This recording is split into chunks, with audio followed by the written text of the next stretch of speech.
Hello everyone, welcome back to my channel Peter the Rock.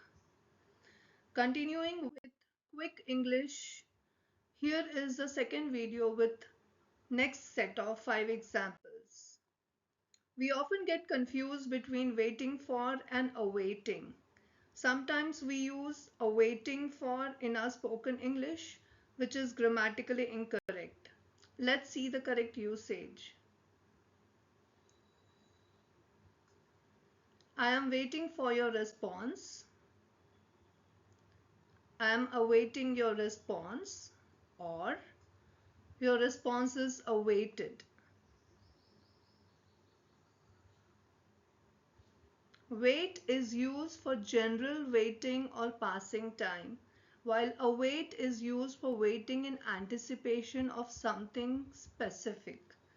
Wait indicates patience or the act of staying put, whereas await implies anticipation or expecting a particular event.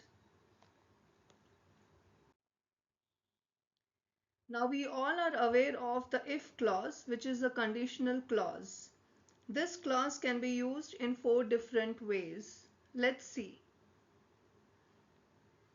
The first one is used for general truth, the second one for future event, the third one for hypothetical situation, and the fourth one for hypothetical outcome.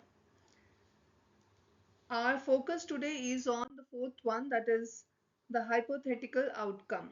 Most of the people use would twice, which is grammatically incorrect. Let's see the sentence. If I had studied hard, I would have passed. Well, this is what people end up speaking when they don't have the knowledge of grammatical rules. I would, if I would study hard, I would have passed. And that's incorrect. So we need to practice multiple examples using various verbs to perfect its usage in correct form. We generally use the terms for and since recklessly in our spoken English. Well, they are used for different purposes. Let's see. The sentence here is, I have been living in India for 6 years. For here is used to indicate duration of time.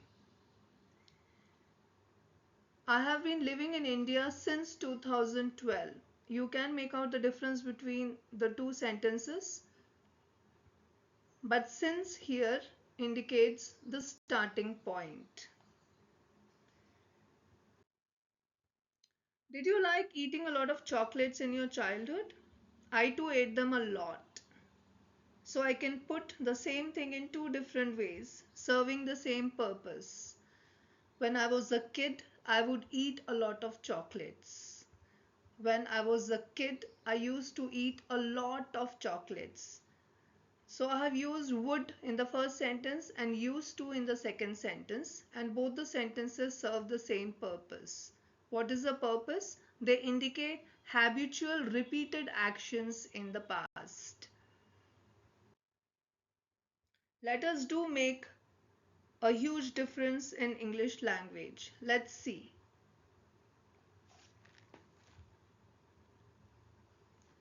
The main difference between these two words, and the words are advice and advise, is advice with a C is a noun, an opinion or recommendation offered as a guide to action. The example can be, I gave her a piece of advice yesterday. And the word advice in this example is not a verb, it's a noun.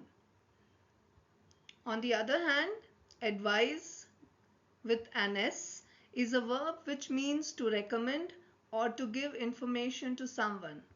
And the example is, I advised her to sleep well. In the second example, the word advised is a verb. I hope today's video was of some use to you. Do let me know if you would like to have Quick English Part 3 tomorrow. Thank you for watching, and yes, Do not forget to subscribe to my channel to be notified about the newly uploaded video. Thank you.